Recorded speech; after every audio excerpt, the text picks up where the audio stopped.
Was Zero Tolerance back now? This was supposed to be a top 10 worst WWE pay-per-views ever. Well, I bumped it up for 12. So, we're still this. So, tomorrow on my Seder show, by the way, I will do a redo of Halloween Havoc 1997. And then next Thursday on my Seder show also will be Halloween Havoc 1998. And we're done with the Halloween Havoc reviews. And moving on to the Survivor Series. However, we're going to get to the top 12 worst pay-per-views of ever. In WWE, that is. Case to point out, this is a WWE. There's going to be no WWF pay-per-views on here. I would put Kane Ray 1995 on here, but it's not going to be on the list. So, there is that reason. Anyways, so we can kick things off with the top 12 worst WWE pay-per-views ever. And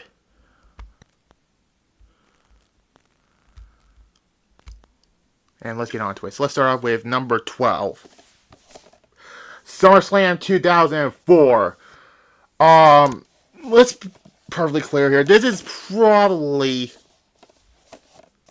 my least favorite SummerSlam ever. Is this or 2017? But I think this is my least favorite one. You have fucking Triple H versus Eugene. That was to me, it was the worst Triple H match ever. You can say Scott Steiner all you want, but Scott Steiner will kick your fucking ass because of it. But yeah, that was... You have JBL versus The Undertaker, which should have been great. Instead, it was ruined because of the fucking crowd. It was in Canada. And they went back to it for 15 years in 2019, which... Thankfully, that crowd wasn't as hostile as what here. I mean, you have some good matches. Booker T and John Cena. Eddie Guerrero and Kurt Angle. But this did not feel like SummerSlam. It felt like, I don't know, a random B pay-per-view like fucking Unforgiven or Taboo Tuesday or those. You have Randy Orton being Chris Benoit for the World Heavyweight Championship, and this was the beginning of my hatred for Randy Orton because of this horrendous babyface run. I said it already about Randy Orton as a babyface. I did that like a few months ago. But yeah. Okay, next up, number 11. WrestleMania 33. Probably my least favorite WrestleMania ever. This was the reverse WrestleMania 20. And, by the way, SummerSlam 2004 was the same year WrestleMania 20 happened, but regardless, it was a slog to get through. I watched this twice, once live in 2017, once was 3 years ago. It was a slog to get through. It was a terrible experience. You have Roman Reigns versus The Undertaker in your main event match, which was allegedly supposed to be his retirement, but his actual retirement was the Boneyard match. We all know. You have Randy Orton versus Bray Wyatt for the WWE Championship. Oh, look, it's babyface Randy Orton. Hello! And then Kevin Owens winning the United States Championship. Oh, or wait, was it the United States? Or was it Yeah, United States. I almost said no, but no, it was the United States Championship. I forgot the IC title at this point was on SmackDown before the draft happened. Brock Lesnar versus Goldberg was short, but it begins that nightmare of a run for Brock Lesnar. Enough said. Next up, Great American Bash 2004, number 10. This is become infamous in a way. Spoiler, I'll talk about this show next year, or this pay-per-view next year on the secondary channel, so you'll wait for that. You have fucking Billy Gunn versus Kenzo Suzuki. Who? Hardcore Holly versus Mordecai. What? Charlie Haas versus Luther Reigns. Who? You have a great Texas Bull Roar match between Eddie Guerrero and JBL. beginning JBL's run as WWE champion, which was better than it had any right to be. You have a good Cruiserweight Championship match between Rey Mysterio and Chavo Guerrero. And the 4-way elimination match for the United States Championship was good. But then you have the fucking Concrete Crypt match.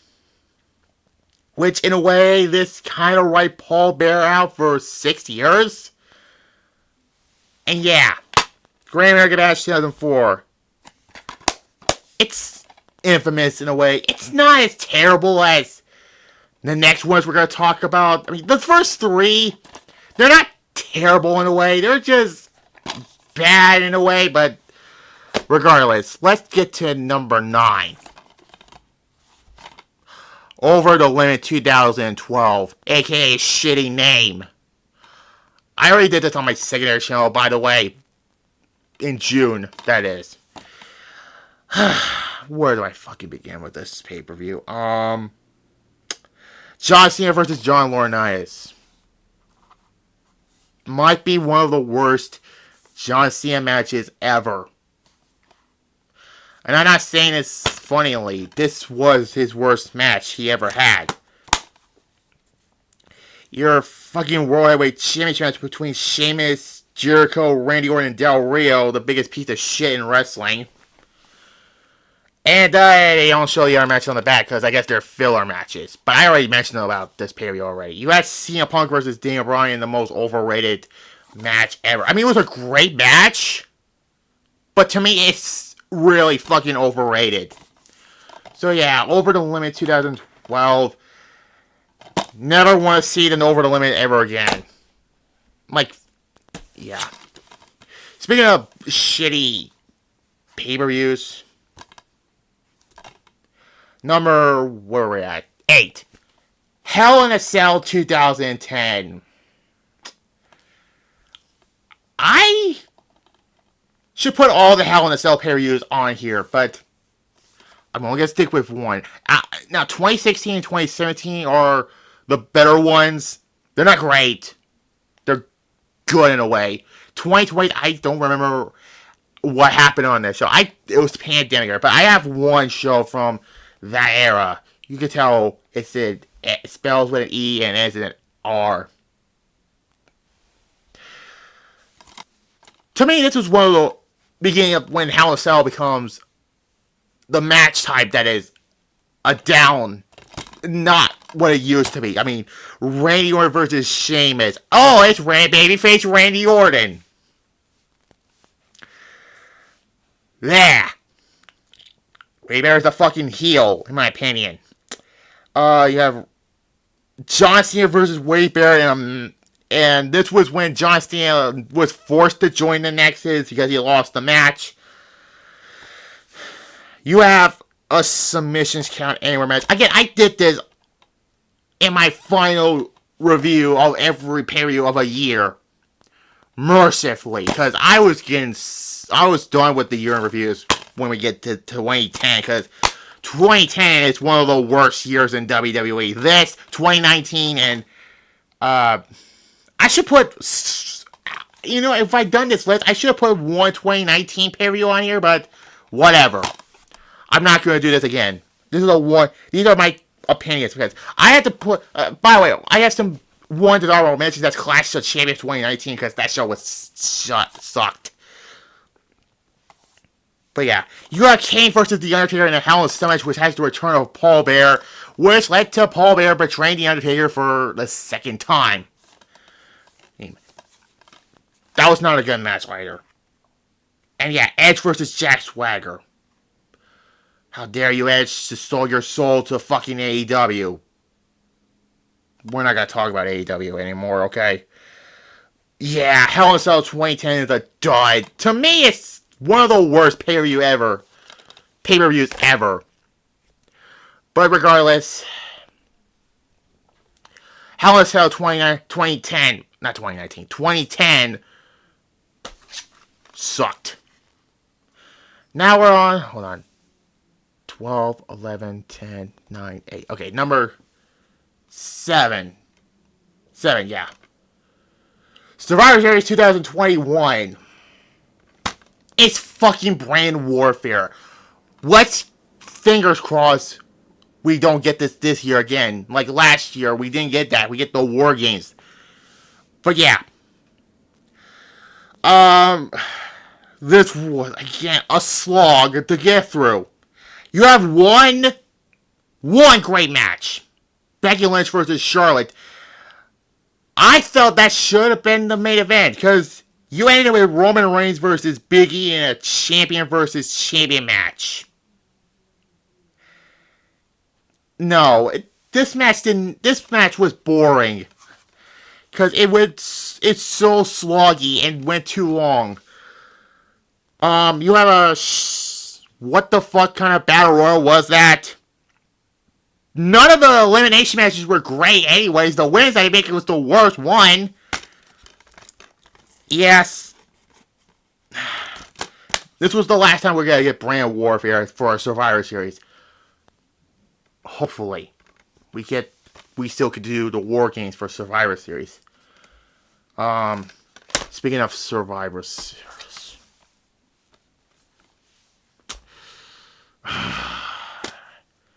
Number 6. Survivor Series 2018. I can't say anymore because Raw swept and buried SmackDown the entire fucking match card. Literally. This is to me one of the worst Survivor Series ever. I said it in the last countdown, none of the Survivor Series matches were great. The men's, I felt, what was the reason for this men's Survivor Series match? Look at the one from 2017, and then look at the one for 2018, which, I'm going to say this right now, this is not going to be on my Survivor Series reviews. This show can go to fucking hell. I'm still bitter about this 5 years for Daniel Bryan fucking winning the WWE Championship undeservingly. Had one of the worst main event ever with Brock Lesnar, which was my worst match of Survivor Series ever. So yeah, I'm not going to say that. Oh yeah, Ronda versus Charlotte. We'll get to that one. Another countdown list. Yeah. Yeah, this show was shit. But 2018 was better than it had any right to be, but Survivor Series to me was the darkest point. And I think this was the beginning of SmackDown and Raw's downfalls for the following year. If we go back to my Wrestling's Dumpster Fires videos on both SmackDown and Raw. Also, I want to put Survivor Series 2019 on the list, but again, I want to do 12, not a little more, but yeah. Anyways, now we get to the top 5. Vengeance 2007. Or Vengeance Night of Champions 2007. Whatever the hell you want to call it. Vengeance 2007. This show is infamous. For one simple reason. The original ECW Change match was supposed to be CM Punk versus Chris Benoit. We don't know, I don't want to mention it. John Morrison took his spot. Edge versus Batista, these two do not have any good matches. Or good chemistry whatsoever. Others like Santino Marella versus Umaga for the Intercontinental Championship. MVP versus Ric Flair for the United States Championship. You have a tag team championship match between Jimmy Snuka and Sergeant Slaughter. Were they that low on fucking tag teams in 2007? You can tell why I put 2007 as the worst year in WWE because of that Benoit thing. We're not gonna mention it. We're not gonna talk about it, okay? You have a 5-man match between Cena, Lashley, Foley, Orton, and King Booker.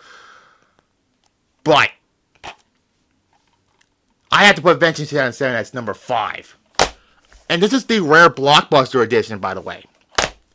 So, I already mentioned this 3 years ago. And yeah, this was the 5th season I did of this year review was on this main channel. I did retro reviews on this main channel until this year I changed it up and put them on the secondary channel. But yeah. At number four, Extreme Rules 2021. Spoiler, the next Extreme Rules is number 3. You could tell, I'm not going to tell you yet, but we're going to talk about this one first. Roman Reigns versus Demon Finn Balor in the Extreme Rules match. We're going to say that for my worst matches of the year. That match is on the list. What else is on this show? I mean, you have Becky Lynch versus Bianca Belair. Speaking of people who do not have any chemistry whatsoever, Becky Lynch did the best she could, but she couldn't make a great match out of her. Because Bianca Belair is too green. And too over push. You had a great match with Charlotte and Alexa Bliss for the Raw Women's Championship. Yeah, that's just all I have to say about Extreme Rules 2021. There was not that many extreme stipulated matches. That's number 5. Number 4. That's number 4. Number 3. Speaking of extreme fucking rules being shit. We're going back a year later, 2020. Yeah, I do remember this. For all the wrong reasons. Where do I begin? The eye for an eye match between Rey Mysterio and Seth Rollins. To be honest, I actually saw it Payback, by the way. First time I saw Seth Rollins in person. And I saw Rey Mysterio before, but yeah. Yeah, eye for an eye. Probably a future dumpster fire video on that. And I'm a fan of both Rey Mysterio and Seth Rollins, by the way. And look at Seth Rollins today and 3 years prior. Seth Rollins is killing it right now with the World Heavyweight Championship. This Seth Rollins,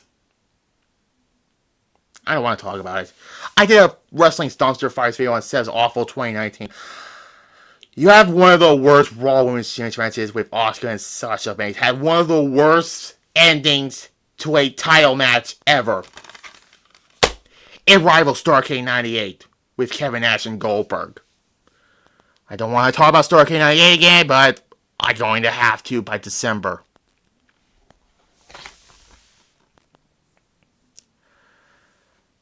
You have the Swan fight also with Braun Strowman and Bray Wyatt. Rest in peace, Bray Wyatt. Wyndham Rotunda. I say his real name again, but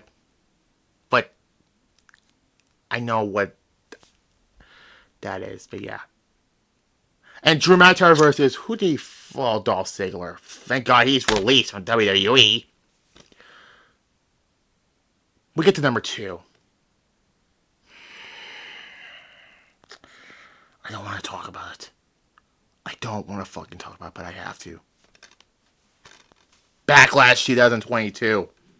I know it says WrestleMania Backlash, but we are still going to say it's Backlash. This is, to me, the backlash of my existence. What is this? What the fuck was this show? You have a piece of shit match between Omos and Bobby Lashley. Why? Why was Bobby Lashley fighting Omos? Oh, yeah, that's right. Vince was still around at this point. This was before his first retirement. Before those fearing thoughts that he was going to come back. But guess what? Endeavor tell him to get the fuck out of here. You better stay the fuck away, Vince. You can tell I'm fucking desperate to say one fucking match.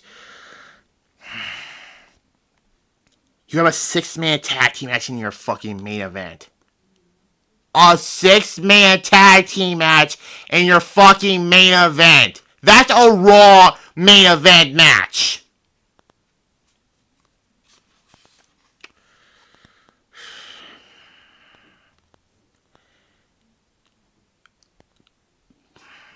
Cody Rhodes versus Seth Rollins was a good match, but their famous match was the following period, Hell in a Cell 2022. That's another honorable mention, Hell in a Cell 2022. I don't want to say this match. I'm going to save it for the list. The fucking I Quit match. Brief. Save it. Also, Edge and AJ Styles had one of the most disappointing feuds ever.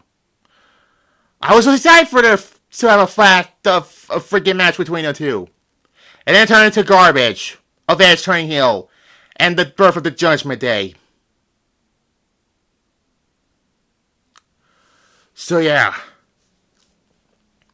This year's Backlash was leagues better.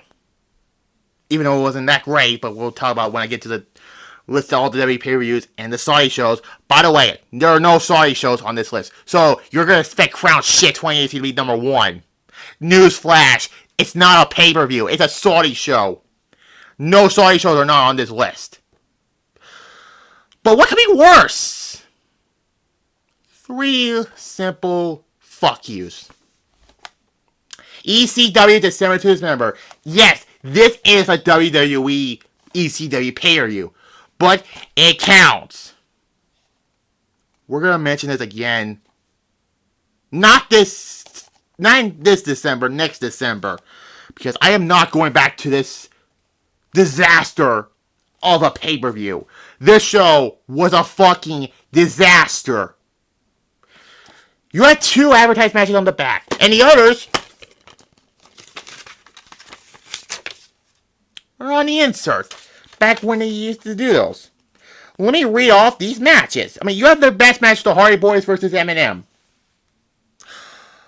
Boss Money versus Matt Striker. Elisha Burger Sylvester Turkai, who? Versus the FBI. Tommy Dreamer versus Avari on a pay-per-view. And the fucking infamous Elimination Chamber match. To me, it's worse than the 2015 Elimination Chamber match. And this was the beginning of Paul Heyman leaving WWE for 6 years, yeah. This is, to me, the worst WWE pay-per-view ever. And it was actually coming from a good year in 2006, by the way. To me, this is the worst WWE pay-per-view ever. I mean, that's my list. But let me know what your worst pay-per-view ever, your worst WWE pay-per-views ever. Do you agree with my list right here? Let me know in the comments down below, and tomorrow I'll redo Halloween Havoc 1997 on my secondary channel. Getting close to the end for Halloween. So regardless, like this, comment, and if you're new to both my channels, subscribe to both, and bye-bye.